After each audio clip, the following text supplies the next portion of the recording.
지난주에는 아버지께서 함께 하시니라는 제목으로 저희가 말씀을 나눴습니다. 예수님을 통해서 우리는 하나님 아버지를 아버지라고 부를 수 있다고 나눴고요. 또한 그 하나님 아버지께서 예수님과 함께 하셨던 것처럼 우리와도 함께 하신다라는 그런 메시지를 함께 들었습니다. 그래서 하나님께서 함께 하시기 때문에 우리가 빛에 속한 그런 나의 존재를 이 세상 가운데 증명할 수 있게 되었다라는 교훈을 우리가 또한 살펴보았습니다. 오늘은 아버지께서 기뻐하시는 일이라는 제목으로 우리 함께 말씀 볼게요. 요한복음 40번째입니다. 요한복음 8장 21절부터 30절까지 말씀 보겠는데요. 앱 가지고 계신 분들 엄지손가락 빨리 움직이시고요. 요한복음 8장 21절부터 30절까지 같이 볼게요.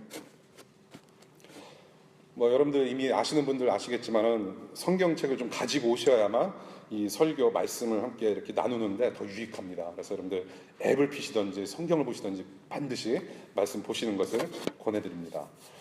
21절부터 제가 읽을게요. 예수께서 다시 그들에게 말씀하셨다. 나는 가고 너희는 나를 찾다가 너희의 죄 가운데서 죽을 것이다. 그리고 내가 가는 곳에 너희는 올 수 없다. 유대 사람들이 말하였다. 내가 가는 곳에 너희는 올 수 없다 하니 그가 자살하겠다는 말인가? 예수께서 그들에게 말씀하셨다. 너희는 아래에서 왔고 나는 위에서 왔다. 너희는 이 세상에 속하여 있지만 나는 이 세상에 속하여 있지 않다. 그래서 나는 너희가 너희의 죄 가운데서 죽을 것이라고 말하였다.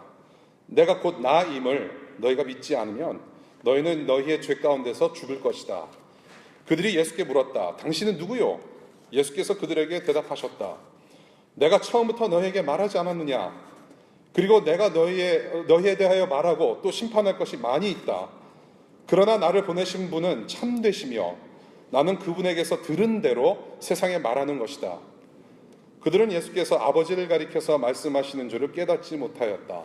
그러므로 예수께서 그들에게 말씀하셨다. 너희는 인자가 높이 들려 올려질 때에야 내가 곧 나라는 것과 또 내가 아무것도 내 마음대로 하지 아니하고 아버지께서 나에게 가르쳐 주신 대로 말한다는 것을 알게 될 것이다. 나를 보내신 분이 나와 함께 하신다. 그분은 나를 혼자 버려두지 않으셨다. 그것은 내가 언제나 아버지께서 기뻐하시는 일을 하기 때문이다. 이 말씀을 듣고 많은 사람이 예수를 믿게 되었다. 주님의 말씀입니다. 기도할게요. 하나님, 이제 12월입니다. 주님, 지난 11개월 동안의 삶을 되돌이켜보면 정말로 감사하지 않을 수 없습니다. 신실하신 주님, 앞으로도 우리를 신실하게 이끌어 주실 것을 믿고 그 믿음으로 오늘 말씀을 대합니다. 하나님, 우리의 구원을 이루어 가시는 우리 주님께서 신실하게 우리를 인도하실 것을 믿고 그 믿음으로 이번 한 주간 앞으로 우리의 일상 가운데 열심으로 하나님 사랑하는 우리 모두가 될 수 있도록 이 시간 말씀으로 우리를 변화시켜 주시기를 간절히 기도합니다. 하나님, 두렵고 떨립니다. 연약하고 죄악된 정말로 거룩하지 못한 저를 예수 그리스도의 보혈로 용서하여 주시고 이렇게 엄청난 진리의 말씀을 눈으로 보고 입술로 읽으며 귀로 듣게 하시는 그 주님의 은혜가 너무나도 큽니다. 홀로 영광 받으시고 저희들을 주님의 형상대로 변화시켜 주시옵소서 간절히 부탁드리며 예수님 이름으로 기도합니다. 아멘. 여러분에게 가장 중요한 것은 무엇입니까? What matters most? What matters most? 유명 인사들에게 이 같은 질문을 했습니다. 답변한 내용 몇 가지를 소개를 시켜드릴게요. 비통입니까? 비통합니다. 루이비통 CEO 이브 카셀이라는 분이 이렇게 대답해요. 일어날 때와 잠들 때가 가장 중요하다. 일어나서는 참신한 아이디어를 가지고 하루 종일 열심히 일하고 잠을 잘 때는 내가 오늘 무언가를 이루었구나라는 그런 성취감으로 잠을 잔다. 그래서 일어날 때와 잘 때가 상당히 중요하다라고 얘기를 하고요. 그다음에 배우 김윤석 씨, 여러분들 아시죠? 김윤석 씨 국민 배우죠. 예, 김윤석 씨는 이렇게 말합니다. 사랑하는 사람들의 행복과 건강이 가장 중요하다. 예, 아주 착한 사람인 것 같아요. 예, 저도 여러분들의 행복과 건강 늘 생각하면서 중요하게 여깁니다. 개그맨 신동엽 씨가 이렇게 얘기를 해요. 꿈이 중요하다. 수십 년간 쌓아놓은 꿈이 중요하다. 그 꿈이 없으면 안 된다. 여러분들 꿈 중요하죠. 예, 특별히 청년의 때에는 꿈이 늘 필요하다. 꿈이 있어야 된다. 비전이 있어야 된다. 늘 귀따굽게 우리가 들었습니다. 하버드 로스쿨 교수로 잘 알려주신 석지영 씨께서는 내 아이들이 중요하다. 다른 것보다 내가 난 자식들이 중요하다. 저는 그 마음 알 것 같아요. 아이들도 중요합니다. 또 워싱턴 DC에서 또 유명한 분이 있죠. 홍주형이라는 사람이 있는데 저예요. 홍주형이라는 사람은 여러분들의 미혼인 여러분들의 시집장가 저는 중요하다고 생각을 해요. 예, 뭐 싫으세요? 저는 여러분들 늘 생각합니다. 생각만 하는데 이게 몸이 따라주질 않고 좀 그렇습니다. 여러 가지 부족하지만은 아무튼 저는 중요하게 생각을 해요. 여러분들, 우리 가족들과 함께. 여러분들은 제 가족이에요. 예.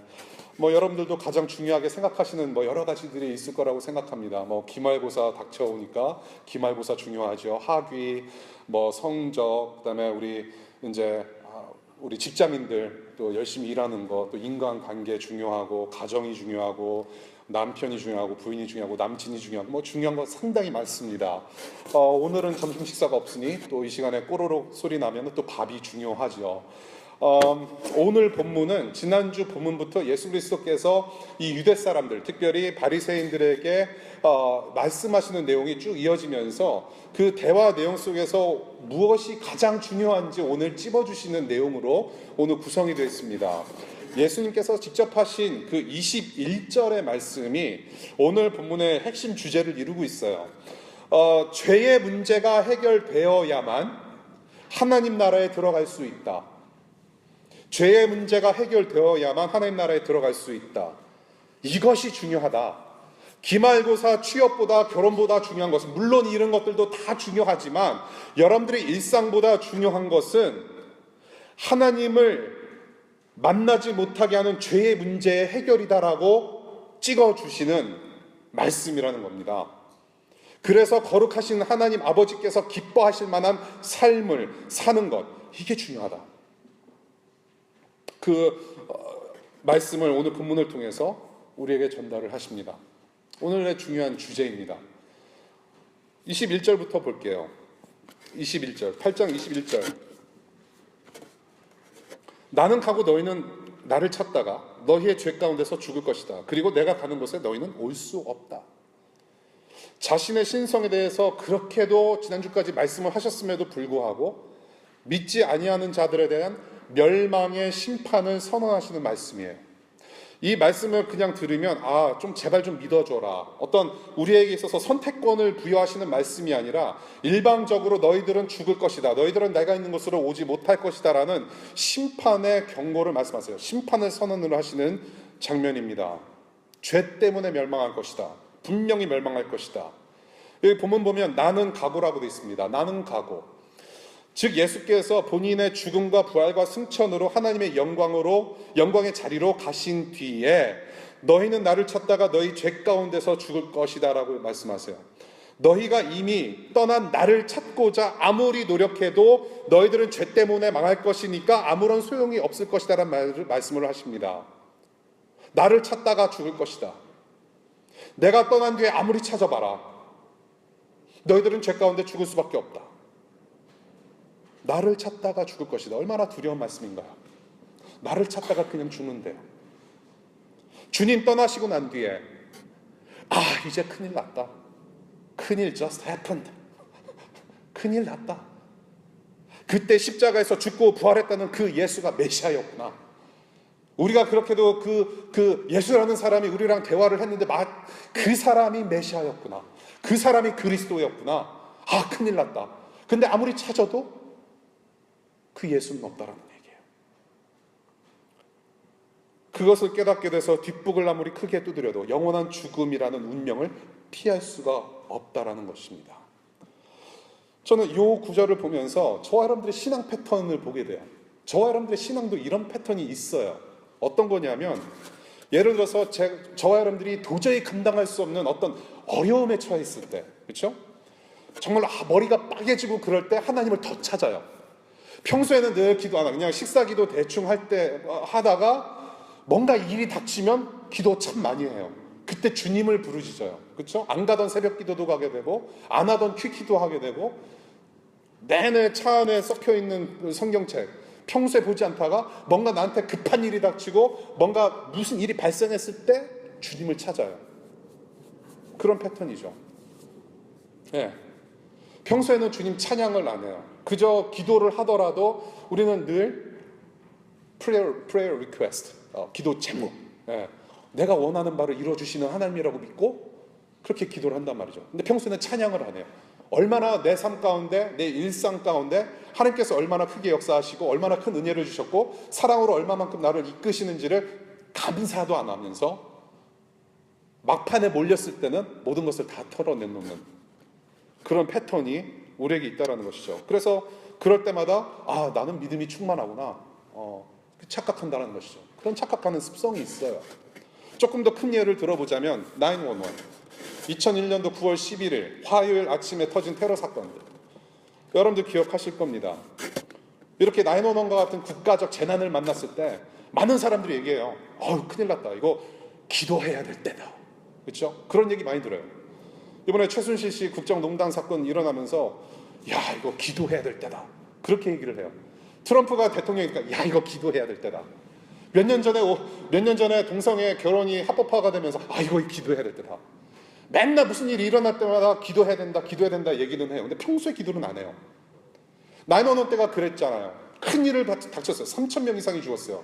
맨 처음에 뉴스를 들을 때는 4,000명 이상 5,000명이 죽었다라는 리포트가 나왔어요. 엄청난 일입니다. 3,000명.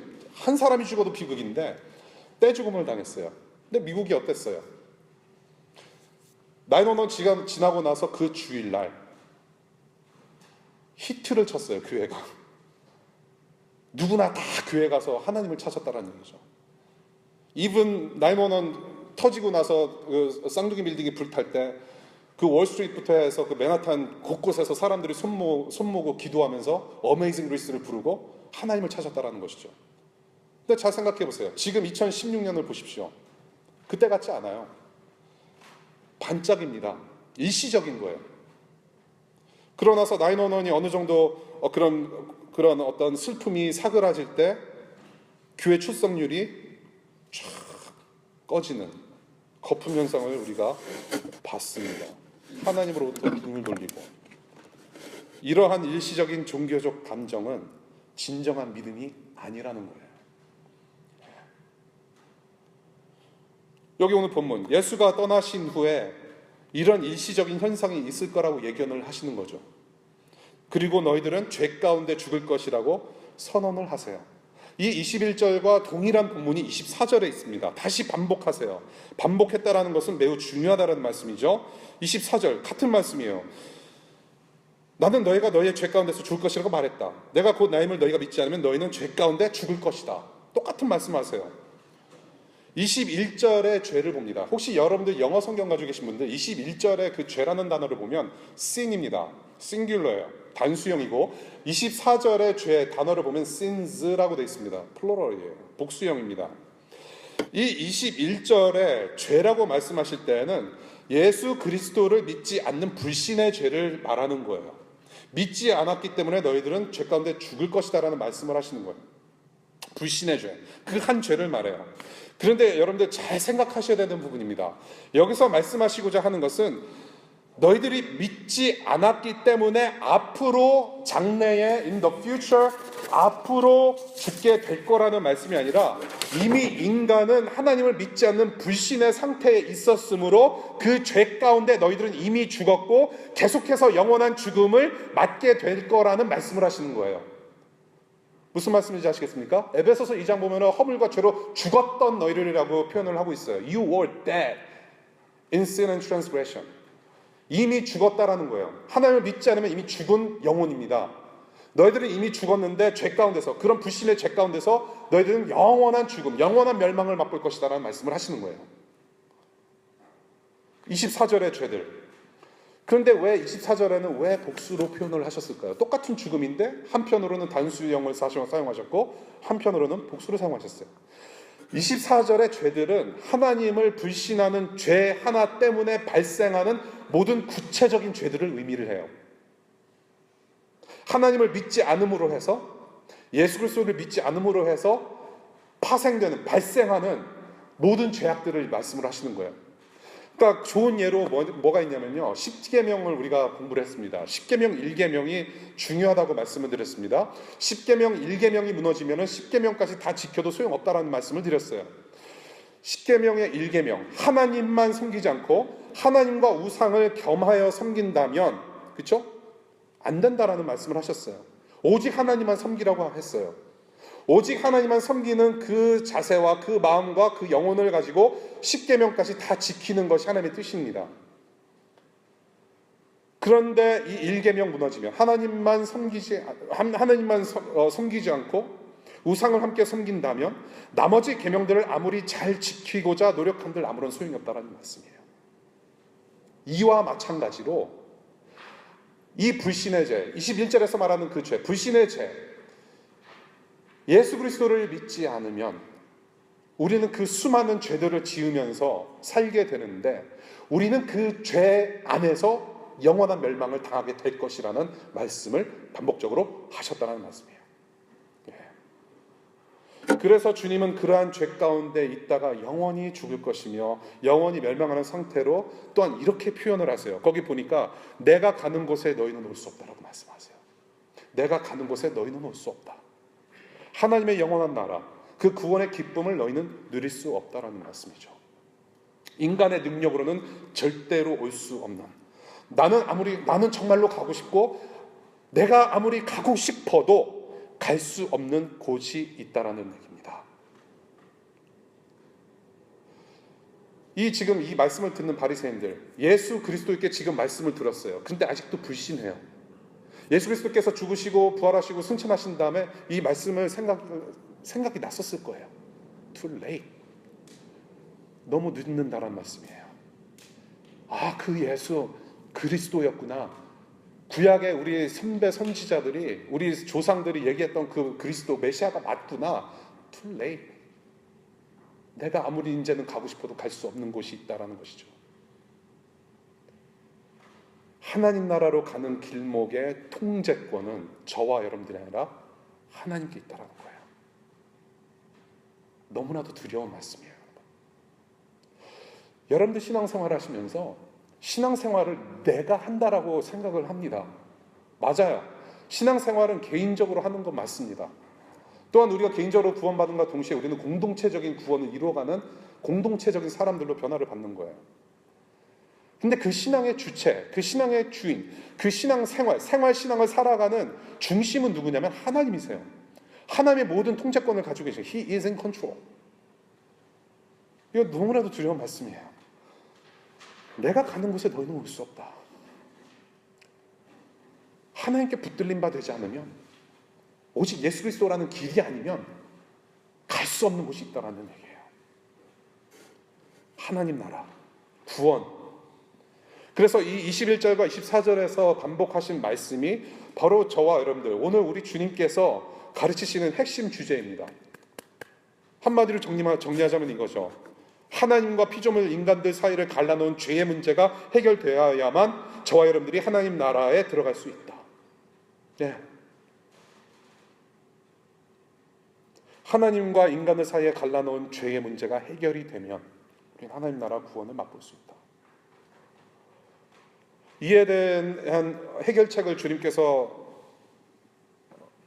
보여주시기 전에 저는 오늘 본문을 쭉 보니까요, 이 불신하는 자들의 특징을 좀 볼 수가 있겠습니다. 이 불신, 믿음이 없는 자들의 특징을 보면서 저와 여러분들이 예수 믿기 전의 모습을 보는 것 같고요, 상당히 절망적인 상태로 저는 보여집니다. 하나님 나라에 들어가지 못하는 운명에 처해진, 죄 가운데 이미 죽어서 살아가는 그런 사람들의 모습이 한 4가지 정도로 추려서 볼 수가 있어요. 22절 보니까 이건 뭐냐면 자신들의 운명에 대한 무지를 보여줘요. 자신들의 운명에 대한 무지. 분명히 주님께서는 너희가 죽는다라는 심판의 말씀을 하셨는데 이 사람들은 뭐라고 그래요? 저 사람이 어디 관련하 보네? 자살할 건가? 지금 남 얘기할 때가 아니란 말이에요. 주님께서는 너희들이 죽는다고 말씀하셨는데 이 사람들은 지금 예수님 보러 저 사람 자살하러 간다. 지금 딴 얘기하고 있어요. 지금 무지입니다. 죽음에 대한 경각심이 없어요. 죽음이라는 선고를 받았는데 비아냥거리면서 자살하러 가나? 자신들의 운명에 대한 무지를 보여줘요. 두 번째, 23절입니다. 세상에 속해 있다고 말씀하세요. 너희들은 세상에 속해 있고 나는 위에 속해 있다. 하늘에 속해 있다. 이 인간은 아래에서 왔다. 땅에서 났다라는 이 말씀, 세상에서 났다라는 말씀은 무슨 의미냐면 이 세상의 특징은 부패하고 죄악된 세상이라는 것입니다. 그 말씀은 무엇이냐면은 부패되고 죄악된 세상에 속한 사람들은 본성적으로 하나님을 대적하고 하나님을 싫어하는 습성이 있다라는 거예요. 예, 그것이 지금 저와 여러분들이 살아가고 있는 세상이 돌아가는 모습이에요. 그것이 이 세상의 본질입니다. 이게 본성이에요. 하나님을 싫어하고 하나님을 대적해요. 빛을 싫어하고 어둠을 좋아해요. 예. 눈에 보이지 않는 것을 추구하지 않고 눈에 보이는 것만 추구하는 그런 삶을 말해주고 있는 것이죠. 세상에 속해 있다.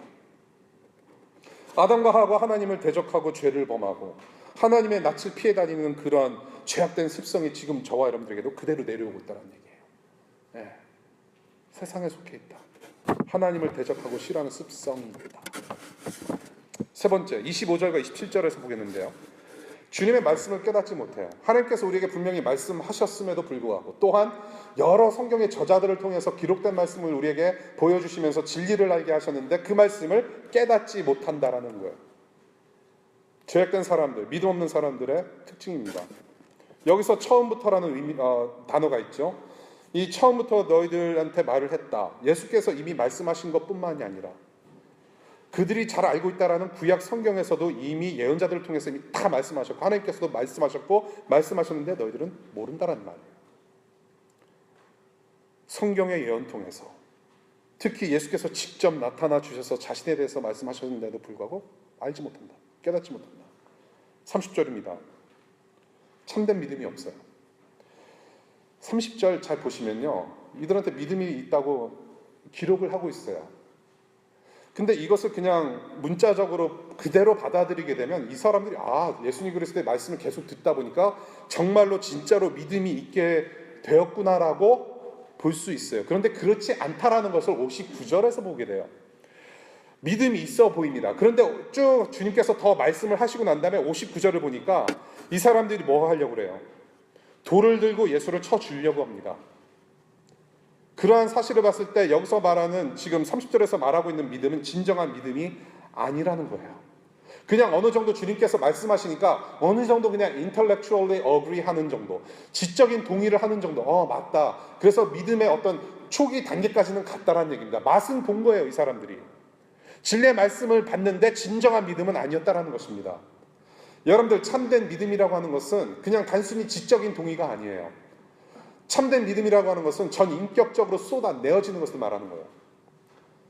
지적으로 뿐만이 아니라 마음적으로, 생각적으로, 감성적으로, emotionally, 그리고 영적으로, spiritually, intellectually 모든 전 인격적인 것이 하늘 앞으로 쏟아내지는 것이 참된 믿음이에요.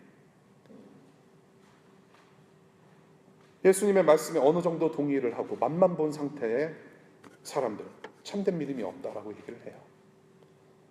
자신의 운명에 대한 무지, 그리고 세상에 속해 있고 하나님을 그래서 싫어하고 그 다음에 말씀도 깨닫지 못하고 참된 믿음이 없고, 이렇게 하나님을 불신하고 예수를 거절하는 죄인들이었던 오늘날 저와 여러분들을 위해서 이 예수께서 하신 일이 바로 26절 이후에 있어요. 이 26절의 이후의 말씀을 요약해서 보면요, 하나님 아버지에 대한 순종이었다는 거예요. 저와 여러분들을 위해서, 이 불신하는 자들, 이 저와 여러분들을 위해서 주님께서 하신 일은 하나님 아버지에 대한 철저한 순종이었다는 것이에요. 지금 너희들은 모르지만 내가 메시아였음을 앞으로 알게 될 것이다. 그렇게 말씀하시면서 앞으로 알게 될 것이다. 십자가 사건 이후에 너희들은 알게 될 것이다. 그래서 이 26절 이후에 그런 어떤 예수 그리스도의 순종을 이야기를 할 때 십자가 죽음으로서의 순종을 이야기를 하는 것이라고 저희들은 볼 수 있어요. 26절입니다. 나는 그분에게서 들은 대로 세상에 말하는 것이다. 28절 내가 아무것도 내 마음대로 하지 아니하고 아버지께서 나에게 가르쳐 주신 대로 말하는 것을 알게 될 것이다. 이렇게 하나님 아버지의 뜻을 그대로 이행하시는 예수 그리스도의 순종의 절정은 바로 십자가의 죽음이라는 거예요. 28절 인자가 높이 들려 올려질 때에 라고 말씀하세요. 인자 본인 예수 그리스도께서 높이 들려 올려질 때에, 이 높이 들려 올려진다라는 것은 무슨 의미냐면 십자가에 못 박히셔서 골고다 언덕에 높이 세워져서 죽임당하신 그 십자가 죽음을 의미하는 거예요. 높이 들려서 세워서 죽임당하신 예수 그리스도, 그 십자가 죽음을 너희들이 경험을 하면 나 예수가 메시아이었음을 알게 될 것이다 라고 말씀을 하시는 거예요.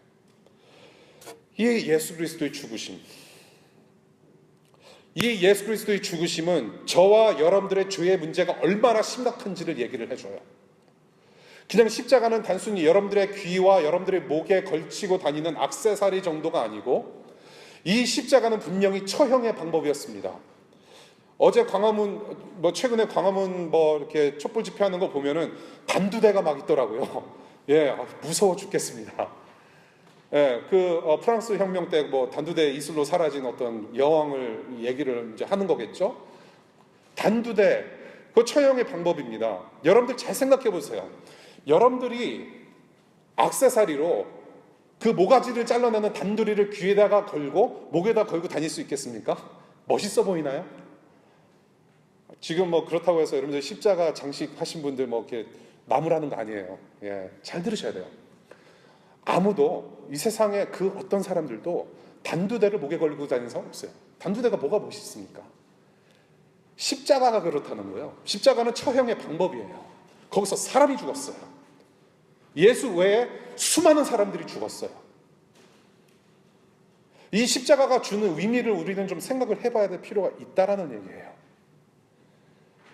십자가를 보면서 아무런 감동이 유동치지 아니하고 십자가를 보면 아무런 생각도 안 나고 그냥 십자가구나, 예수께서 그냥 죽으신 곳이구나 라고만 하면 안 된다라는 거예요. 적어도 저와 여러분들이 예수 그리스도의 보혈로 구원을 받고 새로운 삶을 살게 되었다라고 한다면 십자가를 봤을 때 내 죄가 생각이 나야 돼요. 무슨 의미냐면 예수 그리스도께서 저 십자가에서 죽으신 것이 왜 죽게 되셨는가를 늘 기억해야 된다는 얘기입니다. 이 십자가의 죽으심, 우리의 죄의 심각성을 얘기한다는 거예요. 우리가 얼마나 더러운 사람이었으면 하나님의 아들께서 저 자리에서 죽으셨는가. 이 예수께서 여러분들의 죄값을 대신 다 감당하심으로 죄의 문제를 해결해 주셨어요. 이 죽음 때문에 하나님의 백성들의 죄가 해결되는 그 구원의 역사, 이것이 세상에 선포하시는 바로 하나님 아버지의 뜻이라는 거예요. 우리를 향하신 그분의 사랑의 절정이 십자가 죽음이에요. 이 십자가 죽음을 통해서 주님 그 당신의 백성들, 그 피조물들을 다시금 하나님의 나라로 불러들이시는 하나님의 뜻이 거기 있었다라는 것이죠. 그것은 그 사랑이었고 그 사랑의 절정이 십자가에서 나타났다라는 겁니다. 그래서 그 당시 사람들은 깨닫지 못했어요. 이 사실을 깨닫지 못했습니다. 말씀을 깨닫지 못했어요. 불신했습니다. 그런데 바로 이것이 바로 지금의 저와 여러분들에게 선사하신 복음이라는 거예요. 기쁜 소식. 지금 여러분들이 듣고 계시는 이 십자가 죽음은 복음이에요. 여기서 말하는 기쁜 소식, 29절에 기뻐하시는 일이라고 나옵니다. 이 기쁨, 저와 여러분들이 구원을 얻게 돼서 기뻐하는 기쁨, 이 구원받은 사람들이 같이 밥을 먹고 소그룹도 하며 같이 공부도 하고 시간 같이 보내면 그 즐거운 그 기쁨, 이 기쁨은 하나님 아버지의 기쁨이기 때문에 우리의 기쁨이 되는 거예요. 우리가 마냥 즐거워할 수 있는 것은 그 근거는 우리의 감정이 아니라 하나님 아버지의 기쁨이에요. 우리가 그 구원에 대해서 이야기를 하고 십자가를 얘기를 할 때 우리가 간과하지 말아야 될 중요한 사실이 또 하나 있습니다. 무엇이냐면 이 십자가의 죽으심은 하나님께서 스스로 기뻐하시는 일을 하셨다라는 거예요. 예수 그리스도를 누가 죽였나요? 로마 병정들이 못 박아서 죽인 거예요. 맞습니다. 근데 그 이전에 살펴보면 유대인들이 죽였어요. 맞습니다. 조금 더 펼쳐서 보면 큰 그림으로 보면 인간들이 죽였어요. 맞습니다. 저와 여러분들이 죽였어요. 맞습니다. 맞아요. 우리의 죄 때문에 우리가 죽인 거예요. 그런데 그렇게 죽임을 당하시게끔 누가 허락하셨냐 하면 하나님 아버지께서 그렇게 허락하셨다라는 거예요. 무슨 말씀인지 아시겠어요? 왜? 우리는 스스로 구원할 수 없을 때 하나님께서 일방적으로 그 예수 그리스도 하나님의 아들을 보내셔서 죽게 하셨다라는 거예요. 왜? 하나님 본인 자신의 기쁨 때문에, 자신의 영광을 이루시기 위해서, 자신의 뜻을 이루시기 위해서, 자신의 비전을 이루시기 위해서 예수 그리스도를 일방적으로 내어주셔서 죽게 하셨다라는 거예요. 그래서 그 십자가의 죽음 자체가 하나님의 기쁨이에요. 한 사람의 희생으로 말미암아, 예수 그리스도의 희생으로 말미암아 많은 사람들이 구원을 얻고 복을 얻고 기뻤다라는 것은 굉장히 패러독스한 거죠. 역설적인 거예요. 하나님께서 스스로 기뻐하실 일을 하셨다라는 얘기입니다. 예수님을 통해서 본인의 영광을 위해서. 저는요, 제 영광을 위해서 제 아들 어떻게 할 수가 없어요. 미쳤습니까? 머리에 총을 맞아도 저는 그렇게 못해요. 29절 볼게요. 나를 보내신 분이 나와 함께 하신다. 나를 보내신 분이 하나님 아버지시죠. 나 예수 그리스도를 가리킵니다. 나를 보내신 분이 나와 함께 하신다. 그분은 나를 혼자 버려두지 않으셨다. 그것은 내가 언제나 아버지께서 기뻐하시는 일을 하기 때문이다.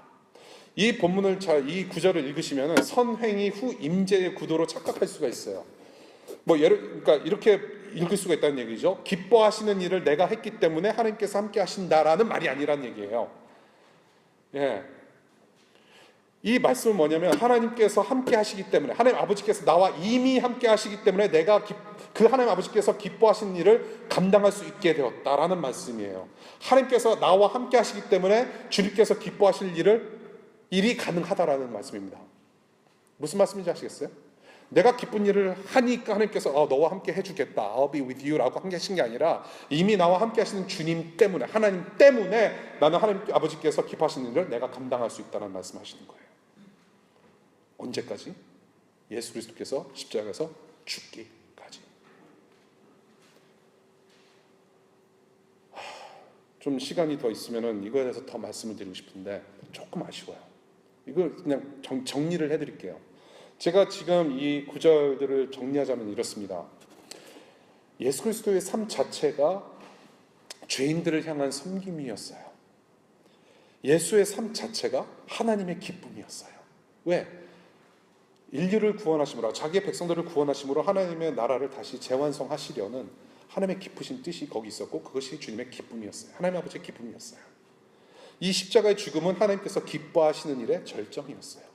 예수 그리스도께서 죽으셔야만 그 일을 이루실 수 있기 때문에 그 섬김, 하나님 나라 회복을 위한 구원이라는 하나님의 뜻에 순종하셔서 십자가의 죽음에서 절정을 이루심으로 십자가에서 함께 하셨던 하나님의 영광을 드러내시며 기쁨이 되셨다. 하나님의 영광을 드러내시기 위해서 죽으셨다.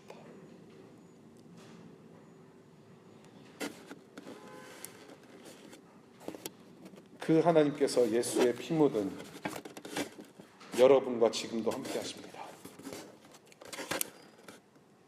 그 기쁘신 뜻을 주님께서 십자가에서 이루셨고 이제는 그 예수 그리스도께서 뿌려내신 그 십자가 보혈 때문에 저와 여러분들은 살게 되었어요.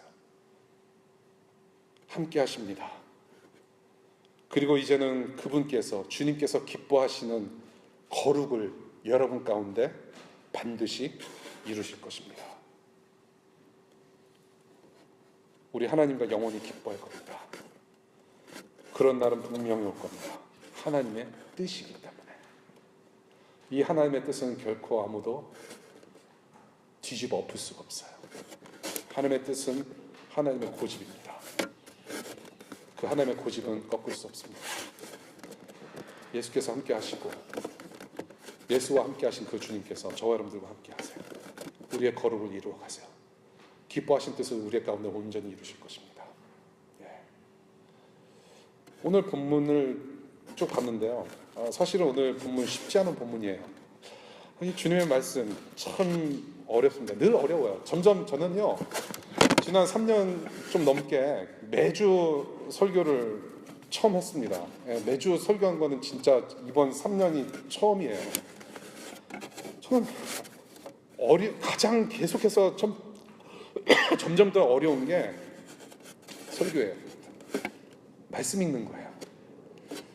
진리의 기쁨은 알겠는데 어려워요. 전달하기가 참 어려워요. 그러면서 저는 오늘 본문 보면서 이 말씀을 가지고 지금의 시대를 살아가는 여러분들에게 어떤 위로와 어떤 도전을 줄 것인가. 지금 세상이 정말 악해져 가고 나라마다 지금 혼란스럽고 좀 그렇잖아요. 그리고 여러분들의 일상 바쁘고 빠듯합니다. 시험도 있고 이제 연말에 또 한국 갈 준비, 여행 갈 준비도 하고 바빠요. 이 말씀으로 어떻게 우리 교인들에게, 교우님들에게 어떤 위로를 해주실까 저는 기도하면서 고민했어요.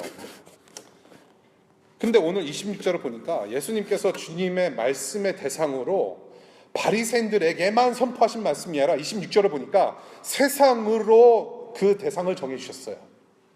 세상에 선포하시는 말씀이라고 말씀하시는 거예요. 그 세상 가운데 누가 있냐면 저와 여러분들이 있어요. 저와 여러분들에게 직접 말씀하시는 것이 이거예요.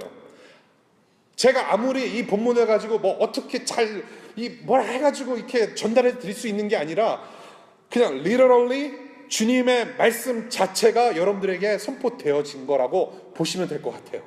정말 그러셨으면 좋겠어요. 말씀 그대로 받아들이시기를 바랍니다. 이 복음의 메시지, 이 복음보다 더 큰 은혜와 위로와 더 큰 기쁜 소식이 어디 있을까요? 기말고사를 앞두고 살아가시는 분들, 취업 준비를 하시는 분들, 앞으로 한국에서 살아갈지 미국에서 살아갈지 고민하시는 분들, 이 생명 되시는 복음의 소식 외에 더 기쁜 소식이 어디 있을까요? 저는 이 본문 보면서 지금 광화문에 지금 100만이 150만이 넘게 모였는데 이거를 우리가 이 시국에 어떻게 적용을 할 것인가 머리가 빠개지면서 고민하고 기도하는 끝에 straightforward 예수 그리스도의 십자가 복음에 다시 충실했으면 좋겠다는 얘기예요. 여러분, 하나님 아버지께서 기뻐하시는 일을 또한 매우 중요하게 여기심을 우리가 기억했으면 좋겠어요. 지금도 여전히 예수와 하나 된 여러분들 통해서 매우 중요한 일을 이루시면서 지금도 기뻐하세요. 그래서 사랑하는 여러분들, 제가 그냥 이거 한 말씀 드리고 이제 서서히 말씀을 맺어갈게요. 그래서 중요한 건 뭐냐?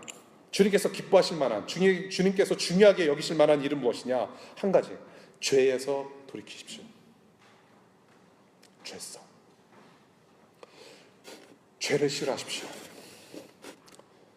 죄를 경멸하십시오. 죄와 결투를 벌이겠노라고 작정하십시오. 회개는 빠르면 빠를수록 좋습니다.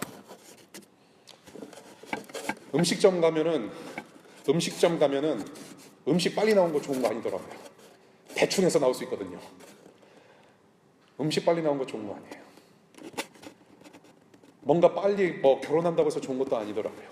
뭔가 빨리 라피도 우리 한국 사람들이 라티노들 부려먹으면서 가르치는 한국말 빨리 라피도 그러면 한국 라티노들은 남미 사람들은 한국 사람들 보스 갑질하는 보스들에 맞춰서 그 리듬에 맞춰서 빨리 일을 진행을 해요. 빠른 거 좋은 거 아닌 것 같아요. 그런데 회개는 빠르면 빠를수록 좋아요. 회개는 예수 그리스도를 구주로 영접한 당시에 한 번 죄 용서를 구하고 끝나는 것이 회개가 아니라 회개는 일상이에요. 주님께서 다시 오시는 날까지 우리는 예수 그리스도를 믿는 믿음으로 죄라는 습성하고 계속해서 싸워야 될 과정을 지나야 됩니다. 우리는 죄의 습관이 있어요. 3살 버릇 여든까지 간다고 하죠. 예, 죄악된 습성이 남아있어요. 물론 예수 그리스도께서 죄 문제를 해결해 주셨습니다. 우리를 구원하셨어요. 근데 우리는 예수 그리스도를 닮아가는 성화의 단계를 지나가면서 죄와 싸워야 됩니다. 결투를 해야 돼요. 회개는 빠르면 빠를수록 좋아요.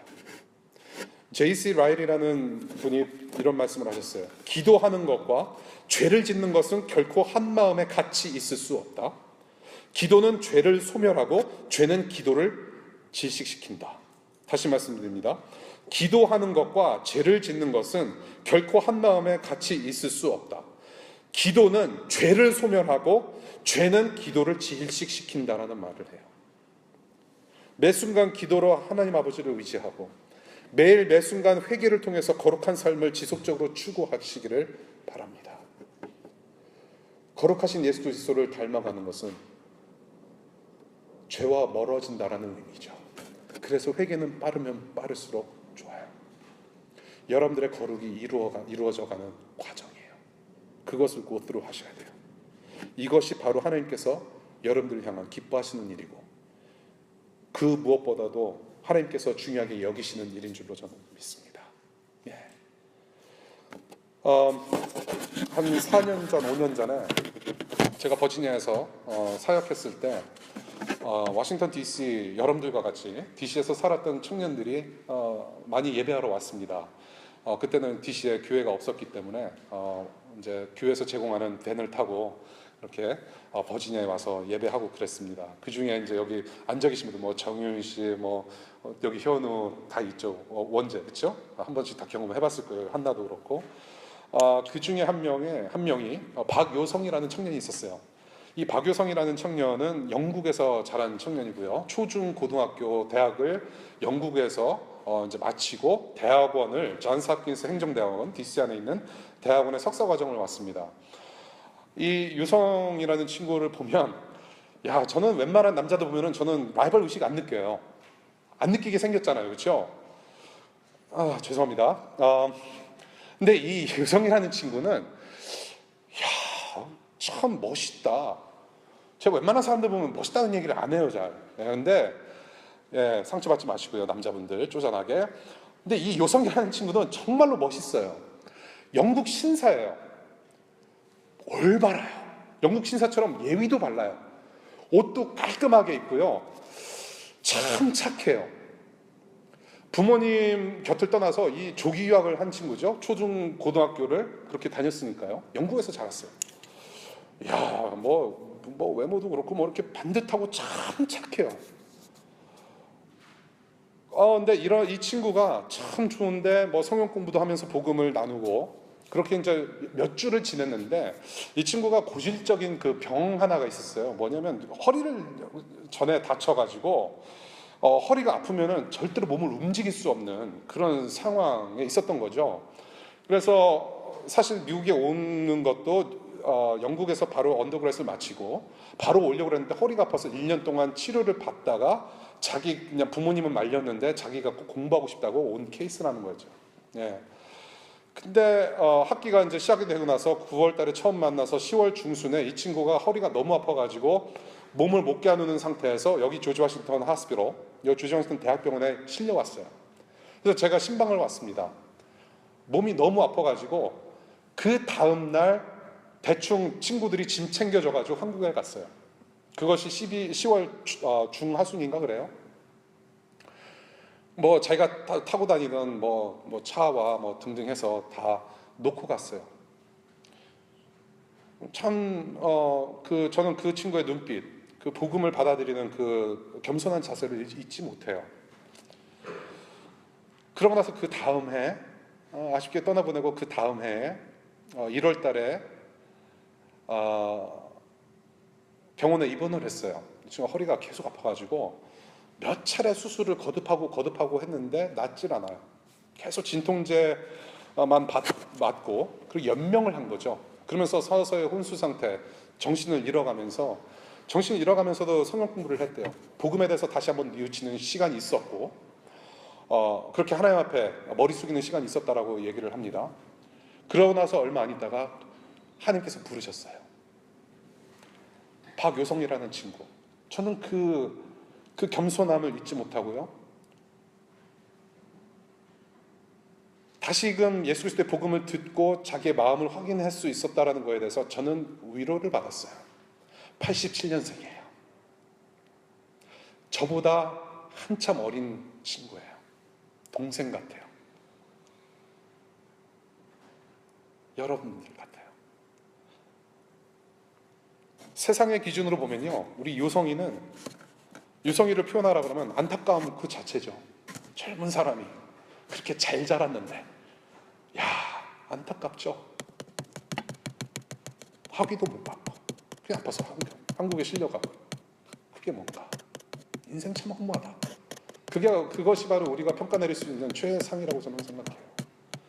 그런데 하나님의 기준으로는 유성이는 지금 이미 하나님의 영광 안에 있고, 유성이는 지금 이미 하나님과 함께 영원한 기쁨을 누리고 있을 거라고 저는 믿어요. 지금 이 땅에, 이 워싱턴 DC에 발붙이면서 살아가시는 여러분들에게 드리고 싶은 말씀, 여러분들의 일상과 여러분들의 인생에서 무엇이 가장 중요합니까? What matters most? What matters most? 학위 다 끝나고 가서 한국에 가서 좋은 직장 잡는 게 그것이 여러분들의 꿈입니까?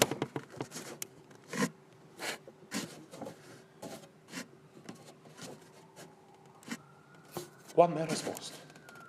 여러분들 기말고사 때 이렇게 너무 빡시고 진지한 질문을 드려서 죄송하지만요, 여러분들 기말고사 보는 거, 여러분들 직장 생활하는 거, 미국 사람들 메인스트림 안에서 여러분들 직장 생활하고 이겨내는 것들, 그것이 궁극적인 목적이 있어요. 뭐냐 하면 여러분들 은퇴하고 나서 복지 생활 잘 누리고 잘 살으라는 것이 아니라, 하나님께서 거기에 심겨주셨는데 거룩을 이루시기 위한 하나의 수단과 통로로 여러분들을 그렇게 보내신 거예요.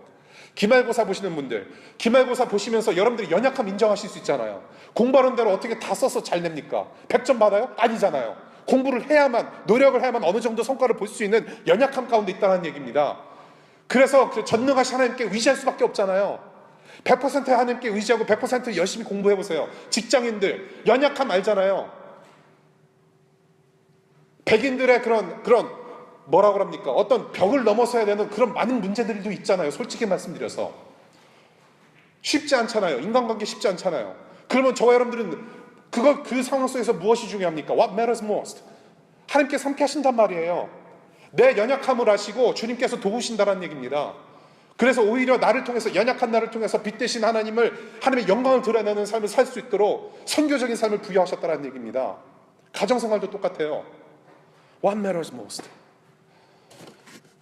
저는 이 연말이 끝나가는 시점에서 정말로 이 질문에 대해서 여러분들 잘 생각하시고, 우리의 하나님 앞에서 우리의 인생의 기말고사를 치르는 날에 정말 주님께서 여러분들의 믿음을 보시고 죄 씻김 받은 그런 거룩한 자녀로서 그분 품에 정말로 함께 기뻐하는 그런 복을 저와 여러분들 같이 누렸으면 좋겠어요. 네, 이렇게 기도하겠습니다.